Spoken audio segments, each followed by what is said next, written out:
আসার পরে তার শর্ত হলো যে সে যেটা দেয় সেটা দিয়ে আপনার শুকরিয়া আদায় করতে হবে, প্লাস চার দেওয়ালের ভিতরেই থাকতে হবে, নামাজ রোজা করতে হবে। আপনি কি তাতে প্রস্তুত? আর কথাগুলো কি আপনি একমত? তার কথাগুলো আমার খুব ভালো লাগতেছে। সে যে আমার সবগুলো কথা মাইনা নিয়েছে। তার কথা আপনার ভালো লাগে, আমারও ভালো লাগতেছে। এরকম প্রথম প্রথম সবাই একটু ভালো লাগে, পরে তো এই ভালোটা আবার তিতে হয়ে যায়। যে বিয়ে শাদী করবেন এর দায়িত্ব আমার না, দায়িত্ব আপনাদের গার্জিয়ানের। একটা কাজ করো, আমাকে কিছুটা সময় কাটাও আমার সাথে, চলো আমরা একটু হোটেলে ঘুরে আসি, হোটেলে খাবার খাই, সেখানে একটু একটা রাত থাকি, আমরা যাপন করি। আসসালামু আলাইকুম ও রহমতুল্লাহ। সম্মানিত বন্ধুরা, আমার সামনে আপু এবং ভাইয়া বসে আছে, অর্থাৎ তারা বিয়ের জন্য প্রস্তুত হচ্ছেন। আমি চাইছিলাম যে তাদের দুইজনকে একত্রিত করে একটা সাক্ষাৎকার নিব আর সেটা সোশ্যাল মিডিয়ায় দিয়ে দেব। তাদের দুইজনকে তারা দুইজনে পছন্দ করে কি না সেই বিষয়ে তারা কথাবার্তাও বলেছেন। তাদের দুজনার মুখ থেকে আমরা সত্যগুলো আপনাদের মাঝে উপস্থাপন করব। তাদের দুইজনার ভিডিও সোশ্যাল মিডিয়ায় দেওয়া হয়েছিল। চলুন আগে তাদের দুইজনের কাছ থেকে সত্যগুলো একটু জানি। আসসালামু আলাইকুম রহমতুল্লাহ। ওয়ালাইকুম আসসালাম। ভালো আছেন? আলহামদুলিল্লাহ, আপনি ভালো আছেন? জি আলহামদুলিল্লাহ ভালো আছি। জি আচ্ছা, আপনি তো উৎসাহ করে বলছিলেন আপনি তার সাথে দেখা করাবার জন্য, এখন কি খুশি দেখা হওয়ার পরে? হ্যাঁ, আমি অনেক খুশি যে ওর সাথে আপনি দেখা করাইছেন, পাশে বসছি। কারণ যে আপনি ভিডিও দিয়েছেন আমি তো যাই নিয়ে আসছি। আচ্ছা, আপনি কেমন আছেন? জি আলহামদুলিল্লাহ ভালো আছি। আপনি?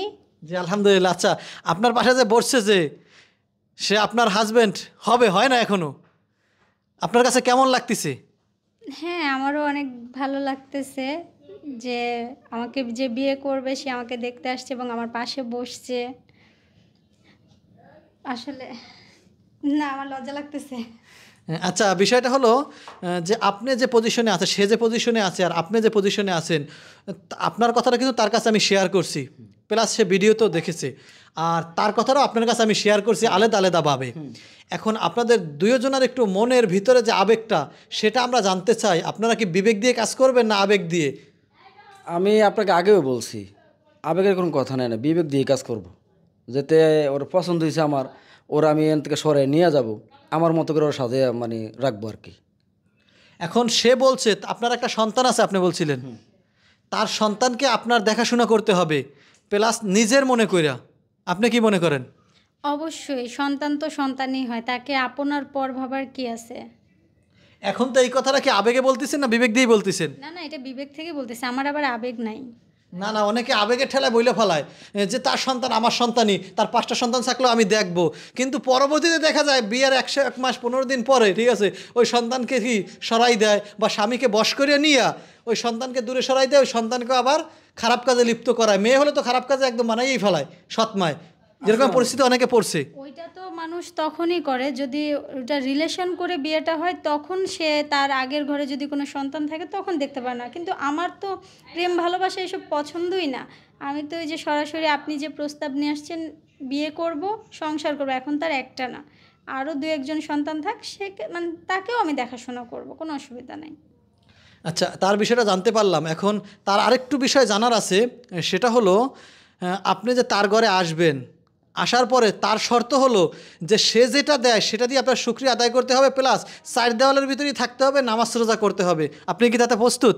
অবশ্যই, কেন না? আমি এরকম একটা জগৎ থেকে বের হয়ে আসছি ভালোভাবে চলার জন্য, সংসার করব বলেই তো। আর সাংসারিক একটা মেয়ে হয়ে মানে সাংসারিক মেয়ে বলবো না, একজন গৃহিণী, একজন ভালো বউ, একজন আদর্শবান মা হয়ে উঠতে চাই। তার কথাগুলো কি আপনি একমত? তার কথাগুলো আমার খুব ভালো লাগতেছে।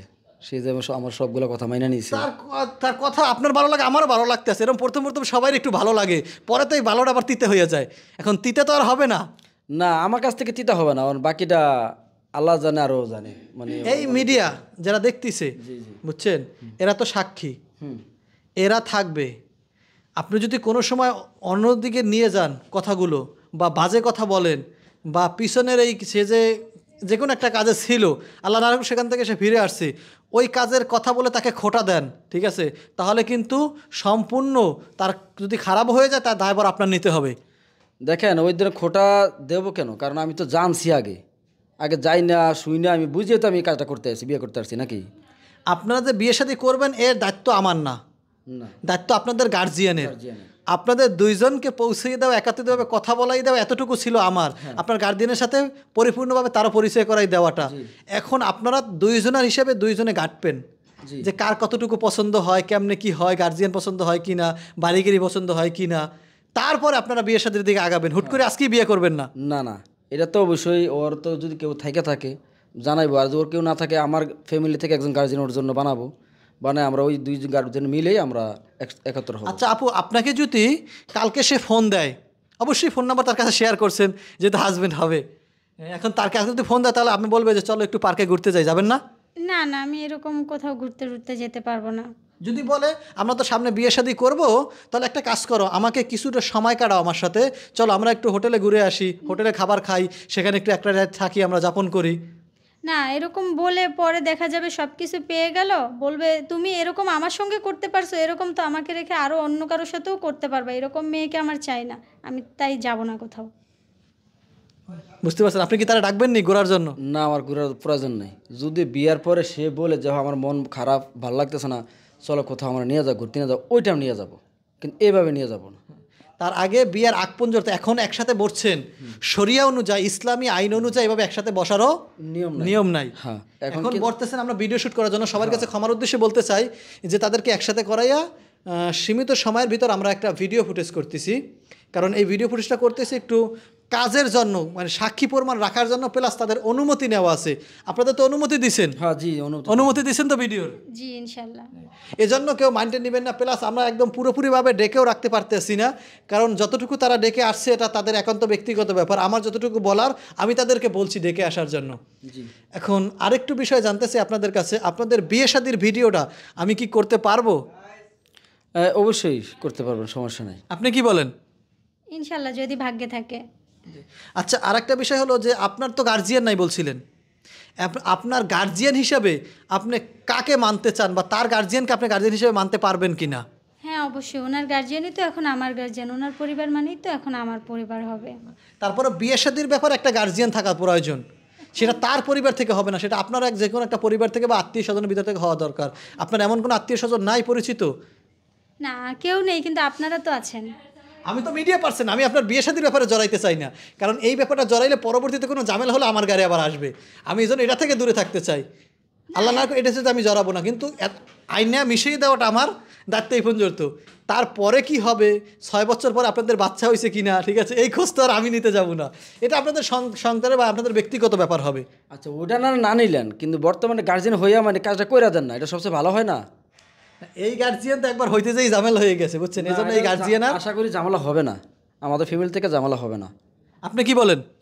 না, কোনো ঝামেলা হবে না। কোনো ঝামেলা তো হবে না? না না, কিচ্ছু হবে না। তাহলে বিয়ে শাদীর দিন তারিখ ঠিক করবেন, এটা আপনাদের গার্জিয়ানের সাথে কথা বলে তারপর আমাদের জানাইলে আমরা সেখানেও ভিডিও শ্যুট করব, প্লাস আর কখন কি বিয়ে শাদী হবে, ঠিক আছে, সম্পূর্ণ ফুটেজটা আমরা সোশ্যাল মিডিয়ায় দিতে চাই।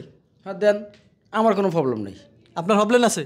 না না, আমারও কোনো অসুবিধা নেই। সেখানে আপনাদের মুরব্বীদেরকে আমরা কিছু সাক্ষাৎকার নিব, যারা আছে মুরব্বী তাদের কিছু সাক্ষাৎকার এখানে উপস্থাপন করব, বা এখানে আমরা সোশ্যাল মিডিয়ায় দিব, কারণ দেওয়া তো প্রয়োজন আছে। হ্যাঁ আছে, দেন আপনারা।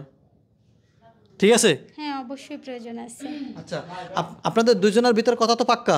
হ্যাঁ জি, আমার আপনারা দুজনে কত সময় কথা বলছেন? কথা অনেকক্ষণ ধরে কথা বলতেছি আমরা। মানে পার্সোনালি আপনারা এরা দুইজন একত্রিতভাবে কতক্ষণ কথা বলছেন? এই তো প্রায় ঘন্টাখানেক ধরে কথা বলে যাচ্ছি। 1 ঘন্টা? হ্যাঁ 1 ঘন্টা কথা বলার পর আপনাদের ভিতর মিট হয়েছে? হ্যাঁ জি, 1 ঘন্টা কথা বলার পরে মিট হয়েছে আমরা দুইজনের সাথে। আচ্ছা, আপনার ছেলের বয়স কত জানি? 4 বছর। 4 বছর হয় না এখন, কম আর। লেখাপড়া করে দেন নাই তাহলে? না, যে পড়তেছে। পরে তো দিছেন? হ্যাঁ হ্যাঁ, মাদ্রাসা পড়ে। আমার লাস্টে একটা মেসেজ, আপনি তার সন্তানকে যদি বিয়ে শাদী হয়ে যায়, আল্লাহ পাক রব্বুল আলামিন যেন কবুল করে, তার সন্তানকে নিজের সন্তানের মতোই দেখবেন, এতটুকু আমারও আশা। ঠিক আছে?